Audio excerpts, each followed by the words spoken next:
Ndugu wanahabari, Jeshi la Polisi mkoa wa Morogoro napenda kutoa taarifa ya mafanikio ambayo yamepatikana kwenye kesi mbalimbali za matukio ya mauaji yaliyotokea katika mkoa wetu wa Morogoro, hasa katika wilaya ya Kilombero. Sehemu ya mafanikio hayo ni wale watuhumiwa waliofanya mauaji ya kijana wa bodaboda na kutupa mwili wake kwenye pori la hifadhi ya Kilombero, wamehukumiwa kunyongwa hadi kufa. Jeshi la Polisi mkoa wa Morogoro limepata mafanikio hayo kwa kusimamia vizuri upelelezi wa kesi hiyo, ambapo jumla ya washtakiwa 3 kati ya 4 waliohusika na tukio la mauaji lililotokea katika wilaya ya Kilombero wamehukumiwa kunyongwa hadi kufa.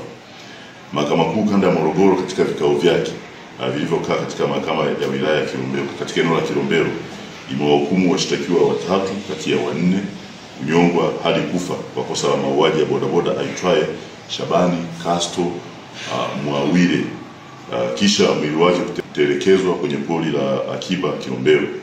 Waliohukumiwa kunyongwa hadi kufa ni Dennis Swai, Musa Lianga Bushiri na Alhaji Hamadi Likwaya, na mwenzao aitwaye Athman Saidi Mpango.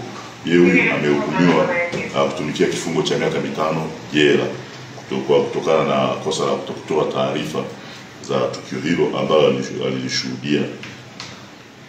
Hukumu hiyo ilisomwa mahakamani hapo na Jaji Steven Mrimi Magoiga baada ya kuatia hatiani washtakiwa hao baada ya mchakato mzima wa kesi kukamilika. Itakumbukwa kuwa Septemba 5, 2024 asubuhi maeneo ya Pangarara, tarafa ya Ifakara, wilaya ya Kilombero, mkoa wa Morogoro, washtakiwa 3 walimuua Shabani Kasto Mwawile, kisha mwili wake kutelekeza huko ndani ya hifadhi ya pori la Tengefu. Mabaki ya mwili huo kukutwa Oktoba 1, 2024. Hao washtakiwa walimkodi huyu marehemu kama afisa usafirishaji na kwenda naye mpaka huko porini. Kwa baada ya Jeshi la Polisi kufanya upelelezi, washtakiwa waliweza kukamatwa na upelelezi ukafanyika vizuri, wakafikishwa mahakamani. Kwa hiyo Jeshi la Polisi baada ya kufikisha mahakamani, kesi imeendeshwa mahakamani na wametiwa hatiani na kuhukumiwa kunyongwa hadi kufa. Lakini wakati huo pia Jeshi la Polisi limepata mafanikio mengine tena.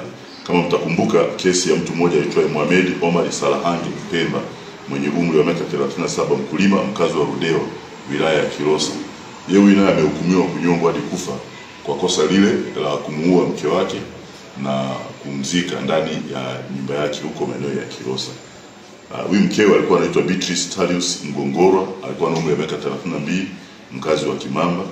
Kwa hiyo itakumbuka kwamba mnamo Machi 23, 2024 mchana huko katika kitongoji cha Kichangani, kata ya Kimamba, wilaya ya Kilosa, Beatrice Talius Ngongorwa aliuawa na aliyekuwa mume wake Mohamed Omar Salahange Mpemba kisha kumzika ndani ya nyumba yao. Kwa hiyo mtu huyu alifanya pia na ukatili kwa watoto wake. Kesi zake zishasikizwa. Awali alikuwa ameshahukumiwa kifungo cha miaka 30, lakini sasa na miaka mingine kutokana na matukio mengine ya kujeruhi. Lakini sasa baada ya kuwa imesikilizwa ndio amepatikana tena na hatia hiyo na atatumikia hiyo hukumu ya kunyongwa hadi kufa.